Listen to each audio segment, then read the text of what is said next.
नमस्कार, स्वागत आप सभी का ग्लोबल अड्डा आप देख रहे हैं और मैं हूं आपके साथ पुनीत मिश्रा। तो चलिए आज हम आपको अमेरिका और ईरान के बीच जो जंग चल रही है उसका ताज़ा अपडेट दे देते हैं कि क्या क्या हुआ है अभी तक और क्या आगे युद्ध किस तरीके से कहां रुख ले रहा है। तो अमेरिका और ईरान जो जंग है इसका ताज़ा अपडेट आज 8 मार्च है और न्यूयॉर्क में इसराइल और ईरान के बीच में जो जंग चल रही है, अमेरिका के बीच में जंग चल रही है, इसके खिलाफ प्रदर्शन शुरू हो गया है और नारे लगाए जा रहे हैं। क्या नारे लगाए जा रहे हैं ये मैं आपको बता देता हूं। Brick by brick, wall by wall, war machine has got to fall. मतलब ये कहा जा रहा है कि वॉर मशीन जो चालू आपने कर दी है ये आपको ले डूबेगी। तेहरान पर बड़े हमले हुए हैं। इस बीच अमेरिका और इसराइल ने मिलकर तेहरान के पास 5 तेल डिपो और ऊर्जा ठिकानों पर एयर स्ट्राइक की है और ये सबसे बड़ा हमला है। इन हमलों से कई जगह आग लग गई और ईरान ने इसे बड़ा खतरनाक हमला भी बताया है। ईरान ने पलटवार भी किया है और मिसाइल और ड्रोन से इजराइल, कुवैत, बहरीन और खाड़ी देशों में अमेरिकी ठिकानों को निशाना भी बनाया गया है। कुवैत में 2 सीमा सुरक्षा कर्मचारियों की मौत की खबर है और कई जगह ड्रोन हमले हुए हैं। अभी तक 9वां दिन है आज और अगर युद्ध शुरू होने के बाद के आंकड़ों की बात की जाए तो 1300 से ज़्यादा लोगों की मौत की खबर है और 1 लाख लोग विस्थापित हो चुके हैं। लेकिन ये विस्थापन केवल ईरान का नहीं है। आपको ये भी बता दें कि इजराइल से भी कुछ तस्वीरें सामने आ रही हैं और वहाँ पर भी इजराइल में भी जो रेलवे स्टेशंस जो हैं वहाँ पर भीड़ देखी जा रही है। ये भीड़ क्यों देखी जा रही है? दरअसल भीड़ इसलिए देखी जा रही है कि कहा जा रहा है कि इसराइली भी जो हैं वो देश छोड़ने की तैयारी में हैं और इसीलिए वो अपने आप को सुरक्षित जगह ले जाना चाहते हैं। इसके अलावा अमेरिका और इजराइल ने ईरान के यूरेनियम भंडार को कब्जे में लेने के लिए स्पेशल फोर्स ऑपरेशन पर विचार करना शुरू कर दिया है। इसकी जानकारी हमने आपको कल भी दी थी। यानी कि स्पेशल फोर्स उतारी जाएगी, ईरान के अंदर उतारी जाएगी और वहाँ पर उनका जो यूरेनियम एनरिचमेंट है उसको कैसे कब्जे में लिया जाए इसके लिए तैयारी शुरू कर दी गई है। ऐसी खबरें कई प्लेटफॉर्म से निकलकर सामने आ रही है। लेकिन ईरान ने इस बीच चेतावनी फिर से दे डाली है। चेतावनी ये दे डाली है कि अगर पड़ोसी देशों से अमेरिका उनके ऊपर अटैक करने का काम करता है तो वहाँ के अमेरिकी ठिकानों पर भी हम हमला करेंगे। हालांकि इसके पहले ईरान के राष्ट्रपति मसूद पेज़ेश्कियान जो हैं उनकी तरफ से ये कहा गया था कि हम पड़ोसी हमारे भाई है और हम उन पर हमला नहीं करना चाहते। लेकिन उन्होंने साथ साथ ये भी कह दिया था कि अगर आपकी धरती से, आपकी ज़मीन से हम पर अटैक होता है तो फिर आपको इसका अंजाम भी भुगतना पड़ेगा और इसका जवाब हम देंगे। इसके अलावा अमेरिका और इजराइल ने ईरान के मिसाइल सैन्य ठिकानों पर बड़े हमले किए हैं। 28 तारीख से युद्ध शुरू हुआ था और ईरान भी जवाबी मिसाइल हमले जो है वो जारी रखे हुए हैं। युद्ध लगातार तेज़ होता जा रहा है। एक बड़ा अपडेट और है और वो बहुत बड़ा अपडेट है। मतलब तेल के ऊपर हम कब्जा करेंगे, अमेरिका के ये मंसूबे तो सामने आ गए थे, लेकिन तेल के साथ अब खेल जो है वो पानी से शुरू हो गया है। मतलब तेल तो बाद में, लेकिन पानी जो है अब उससे ईरान जो है वो दबाव बनाने की कोशिश कर रहा है और अमेरिका को भी सबक सिखाने की कोशिश कर रहा है। कैसे, ये मैं आपको आगे बताने वाला हूँ। खाड़ी देशों और वैश्विक तेल सप्लाई पर इसका असर पड़ रहा है, ये आपको मालूम है। हैरानी की बात यह है कि ईरान के साथ जो कुछ हो रहा है या अमेरिका जिस तरीके से हमले कर रहा है, पूरी दुनिया खामोश होकर देख रही है। पूरी दुनिया जानती है कि क्या चल रहा है और अमेरिका किस तरीके से दादागिरी दिखाने पर आमादा हो चुका है। लेकिन इसके बावजूद भी दुनिया में किसी की तरफ से अभी तक इस प्रकार का बयान नहीं आया कि अमेरिका को ये सब रोकना चाहिए। ईरान ने अमेरिकी सैनिकों को लेकर एक बड़ा दावा इस बीच कर दिया है और कहा है कि अमेरिका ये झूठ बोल रहा है और ये कबूल करने के लिए तैयार नहीं है कि बड़ी संख्या में अमेरिकी सैनिक जो हैं वो ईरान के कब्जे में हैं और जंग के बीच ईरान ने कई अमेरिकी सैनिकों को पकड़ने का काम किया है। ये भी कहा है ईरान ने कि अमेरिका अपने सैनिकों की संख्या पर आने वाले वक्त में बहाने बनाने शुरू कर देगा। लेकिन अमेरिका इस पर सफाई दे रहा है और कह रहा है कि ईरान के सारे दावे, सारी बातें जो हैं वो झूठ है, गलत है। और यूएस नेवी के कैप्टन टिम हॉकिंस कह रहे हैं कि ईरान की सरकार झूठ फैलाने का काम कर रही है, धोखा देने के लिए हर मुमकिन कोशिश करने में लगी हुई है। लेकिन आप देख रहे हैं कि ईरान शुरुआत से, जंग के पहले से अभी तक जो भी चीज़ें निकलकर सामने आ रही हैं वो ये बता रहे हैं कि ईरान अभी तो ऐसा कोई छद्म युद्ध तो नहीं लड़ रहा है। एक बात और है, ट्रंप ने एक बयान दे दिया है, लेकिन ट्रंप के बयान के पहले आपको ईरान के राष्ट्रपति मसूद पेज़ेश्कियान के बयान को समझना चाहिए। उन्होंने कहा है कि हमने कोई सरेंडर नहीं किया है। हाँ, पड़ोसी हमारे भाई हैं और उनके ऊपर हम हमला नहीं करेंगे। लेकिन ट्रंप ने इस मामले में क्या कहा था? ट्रंप ने कहा था कि ईरान ने सरेंडर कर दिया है, ईरान सरेंडर कर चुका है, ईरान हार मान चुका है। ट्रंप ये दावा करने लगे थे कल एक छोटे से बयान के आधार पर, लेकिन उस बयान की बाद में सफाई आई और मसूद पेज़ेश्कियान ने साफ बता दिया कि अमेरिका के सामने हम घुटने नहीं टेकेंगे। अमेरिका मुगालते में है और ये मुगालते दूर कर लेना चाहिए, नहीं तो कब्र तक उसे इन्हीं मुगालतों के साथ रहना होगा। ट्रंप को भी इन्हीं मुगालतों के साथ कब्र तक रहना होगा, ये कहा गया। लेकिन ट्रंप क्या कह रहे हैं? ट्रंप कह रहे हैं कि हम ये तय करेंगे कि ईरान का अगला राष्ट्रपति यानी प्रेसिडेंट कौन होगा, और ये भी कह रहे हैं कि हम हर 5 या 10 साल में फिर से ऐसा करने के लिए नहीं लौटना चाहते। मतलब वो ये कह रहे हैं कि अगर ये रिजीम बना रहता है तो हम 5 साल बाद या 10 साल बाद नहीं आना चाहते, क्योंकि ईरान जो है वो मानने के लिए तैयार नहीं होगा। और उनका ये कहना है कि हम ही चुन लेंगे कि ईरान का प्रेसिडेंट कौन होगा।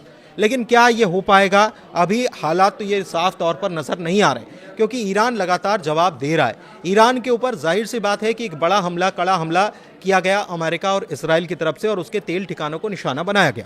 लेकिन इसके बावजूद भी ईरान झुकने के लिए तैयार नहीं है, क्योंकि ईरान कह चुका है कि हम अपने आखिरी सैनिक तक इस जंग को जारी रखने वाले हैं। लड़ाई तेल और पानी पर आ गई है। कैसे तेल और पानी पर आ गई है इसको समझ लीजिए, क्योंकि ये बहुत इंपॉर्टेंट पॉइंट है। बहरीन के आंतरिक मंत्रालय के मुताबिक ईरानी हमले में एक बड़े जल लवण हटाने वाले संयंत्र को नुकसान पहुंचा है। अब ये जल लवण हटाने वाला संयंत्र क्या है? बेसिकली मिडिल ईस्ट में आप जानते हैं कि हर तरफ समंदर का खारा पानी है, और समंदर के खारे पानी को पीने के योग्य बनाने के लिए उसे डिस्टिल वाटर बनाना पड़ता है, यानी पीने योग्य पानी बनाना पड़ता है। तो ये कैसे बनाना पड़ता है? इसमें से नमक हटाना पड़ता है, और तब जाकर वहाँ के लोग इस पानी को पी पाते हैं। और बहरीन ने कहा है कि ये ईरान ने एक बड़ा हमला किया है बहरीन में, और हमारे उस ठिकाने को निशाना बनाया है, जहाँ से उस संयंत्र को निशाना बनाया है जहाँ से हम पीने के पानी को बनाते थे, या पीने योग्य पानी बनाने का काम करते थे। इसके अलावा कल बहरीन में तैनात अमेरिकी बलों ने, इससे पहले आप देखिए, इसके पहले का ईरान ने कहा था कि हम अपने पड़ोसी मुल्कों पर हमला नहीं करेंगे, लेकिन फिर भी ईरान ने किया। अब क्यों किया, इस बात को समझिए। बहरीन में तैनात अमेरिकी बलों ने मिसाइल दागी थी और ईरान के कश्मीर आइलैंड पर स्थित जल शोधन संयंत्र को निशाना बनाया गया था। यानी पीने योग्य पानी यहां पर भी जो बनाया जाता, उसको टारगेट पहले अमेरिका ने किया। और कहां से किया? बहरीन से किया। इसका जवाब बहरीन में फिर ईरान ने दिया। गल्फ देशों में अगर तेल एसेट है तो पानी लाइफलाइन है, ये बात किसी से छिपी नहीं है। ठीक है, पैसा खूब आता है तेल से, लेकिन तेल तो तब होगा जब पानी होगा, क्योंकि प्यास बुझेगी तभी आगे का काम हो पाएगा। और अगर पानी के ऊपर ब्रेक लग जाता है तो ये बड़े खतरे के संकेत हैं। और ये खतरा पहले अमेरिका ने ईरान पर मिसाइल दागकर किया, और उसके बाद अब ईरान ने उसका जवाब बहरीन पर मिसाइल दागकर दे दिया, और वो भी उसी ठिकाने पर जहां पर पानी साफ करके पीने योग्य बनाया जाता था। इस बीच गल्फ युद्ध के बीच ईरान ने यूएस नेवी की 5th फ्लीट पर हमले का दावा किया है, और 21 अमेरिकी सैनिकों की मौत का भी दावा किया गया है। अच्छा, एक्सियोस जो है, जो पूरे इस युद्ध पर बारीकी से नज़र रखने का काम करती है संस्था है, उसने ये बताया है कि अमेरिका और इजराइल जो है वो एक जॉइंट कमांडो ऑपरेशन ईरान के अंदर करने पर विचार कर रहे हैं, और 450 किलो जो 60% यूरेनियम है उसे अपने कब्जे में लेने पर विचार कर रहे हैं, क्योंकि इससे 11 परमाणु बम बनाए जा सकते हैं। और ईरान के ऊपर जो अटैक हुआ है, जैसे ईरान के ऊपर जो पानी के ठिकानों पर अटैक किया गया है, ईरान ने बहरीन के डिस्टिलेशन फैसिलिटीज को निशाना बनाया, ये मैंने आपको बता दिया। अमेरिकी राष्ट्रपति डोनाल्ड ट्रंप कह रहे हैं कि वो ईरान से बातचीत अब नहीं करेंगे, और युद्ध तब तक खत्म नहीं होगा जब तक कि उनकी सेना और नेतृत्व खत्म नहीं हो जाता। यानी कि पूरी तरीके से सफाई पर ट्रंप आमादा हो चुके हैं।